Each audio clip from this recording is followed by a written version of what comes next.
All right, ladies and gentlemen, let us continue working with formula weights and do something that is called percent composition problem. Uh, very practical problem in the industry. You have a certain ore, maybe it's uranium sulfate, and you really want to know how much uranium is in there. Well, remember, all these elements have different masses. So in order to figure out the percent composition, we have to know, the pieces and how that puts together. Now, the good news is you use that circle square method. So applying this to the next logical step is going to make doing a percent composition a lot more straightforward. So we'll go through a couple of examples, and then we'll turn you loose on a worksheet. Okay, so here's the problem, and again, your notes are not as useful. Obviously, you're going to want really good notes on this. They're not as useful if you don't have the question down. So make sure you hit the pause and write the full question down.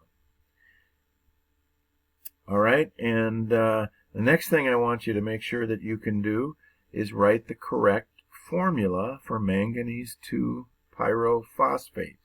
I'm doing a little harder ones in the notes so that we can make sure that we're doing okay. Don't start doing the circle square method until you get that formula written. And of course, you're going to need your yellow sheet unless you have pyrophosphate memorized. And also recall that the Roman numeral tells you the charge of the cation. Okay, so hit the pause and get the perfect formula for that down. There's only one right answer. All right, let's see how you did. The Mn plus 2, manganese plus 2, pyrophosphate is P4O7 with a minus 4. You don't want to crisscross these because if you look at this, that has a plus 2. It's pretty easy to make it equal that one. All you do is you need 2 of those MNs. 2 MNs, you add another MN plus 2, you got plus 4 and minus 4. Okay, so that'll work out pretty nicely. So I'm hoping, fingers crossed, that many of you got that right. If not, you may have to go back and kind of review that formula writing a little bit, because we are moving forward here. And it's obviously very important that you get the correct formula. Okay, so now, given that correct formula, hit the pause again and do the circle square method on this. See how you can do. That's how we're going to start these problems. Pause. Welcome back. And 109.8, 124.0, you have to have that. I had a few people accidentally turn in the assignments when they didn't have to, and I noticed several missing that 0.0. That's wrong. 124, not the same thing. One place to the right is what we agreed on. That's 112.0. There's a lot of 0.0s.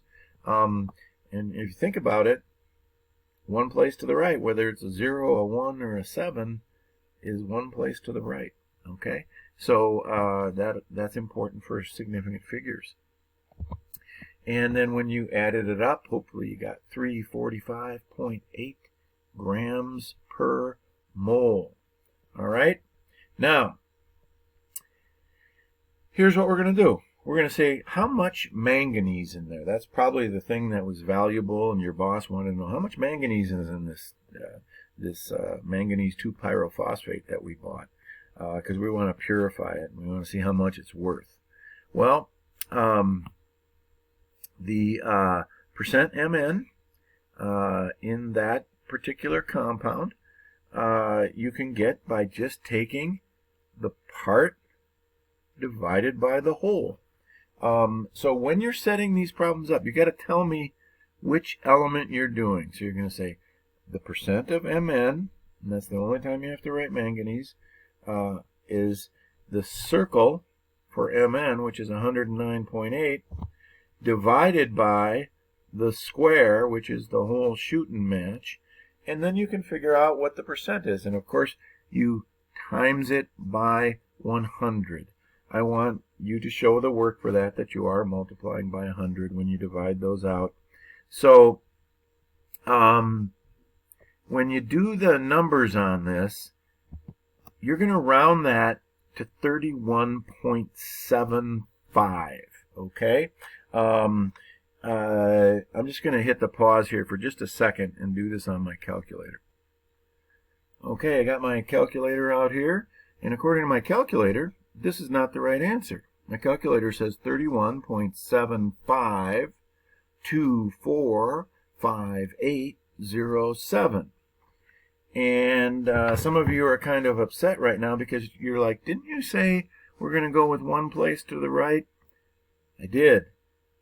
For formula weights, when you're taking those numbers from the periodic table, the atomic weights, that's the only time that you absolutely get to guarantee that it's one place to the right.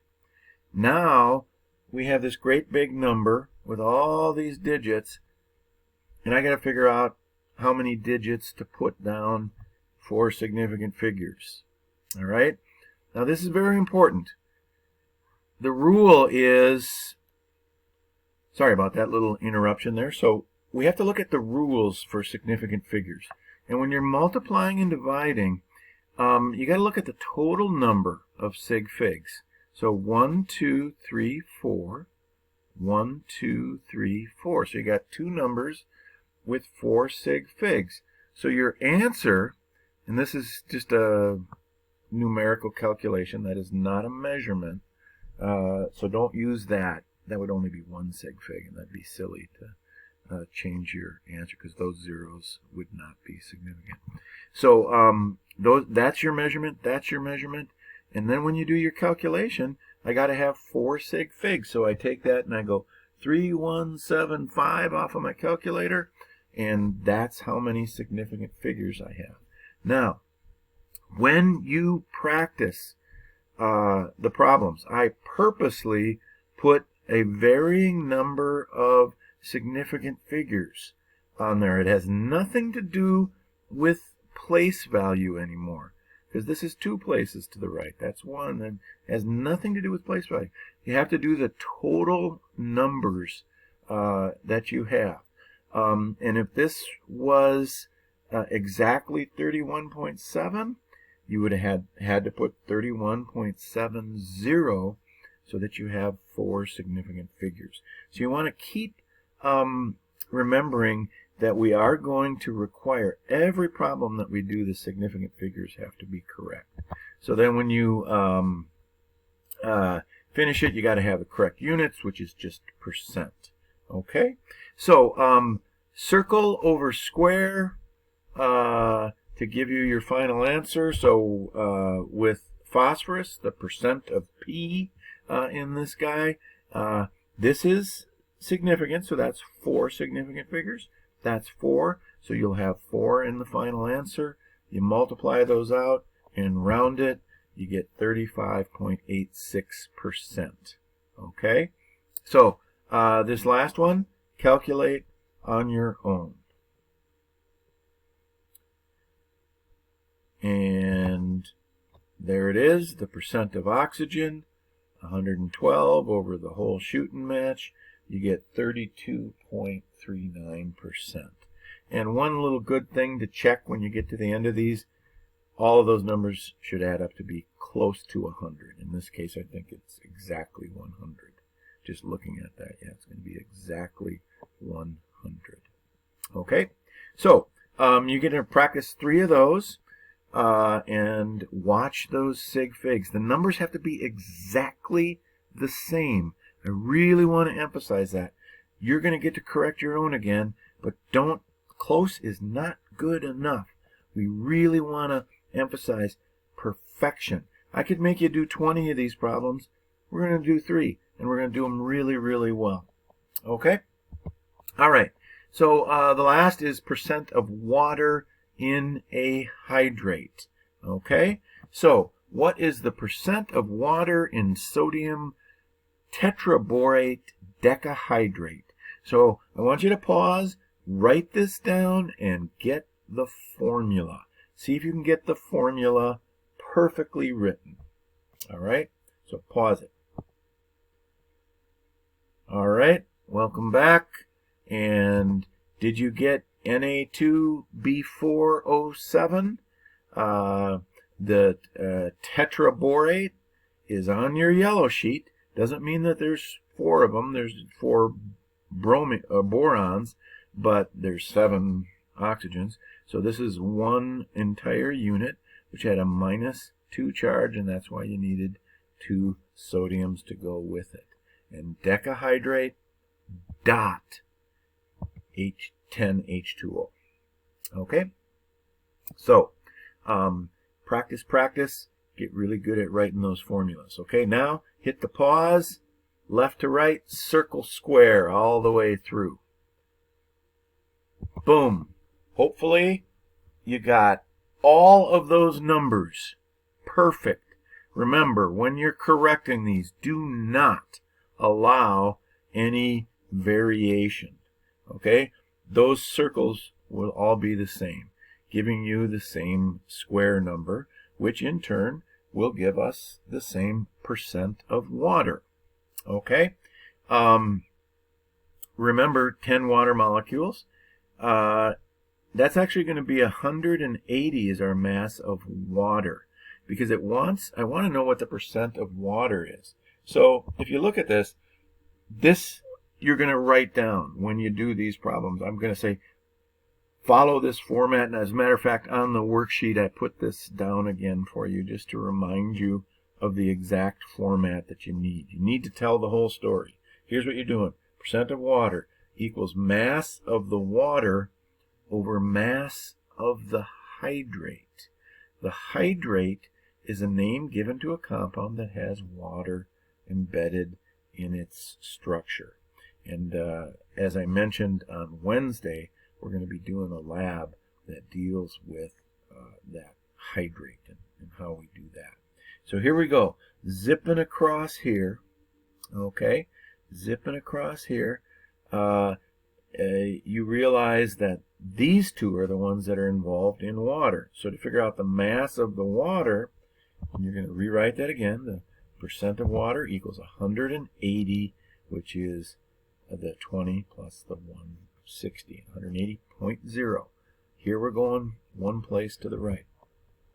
Divided by the whole shooting match, which is the mass of the hydrate, and then that equals, if you're going to round it one place to the right, again you'd be wrong because 4 sig figs, 4 sig figs, so place value had nothing to do with this, and when you're rounding that, your calculator will tell you that the first 4 significant digits are 47.22, and you got to stick the landing and put the percent symbol. And you don't have to write percent water at the end because you already wrote that over there. Okay? So, you got a couple of these to practice as well. And again, what we want to work on at this point is achieving perfection. That's all I want. I just want perfection on these problems. Let's do a few, and let's do them really, really well. So attention to detail on these. Make sure you get all 5 of these problems that you're going to be practicing perfecto. Yes, perfection. All right, let's do it. Bye. I'm going to go watch Super Bowl now.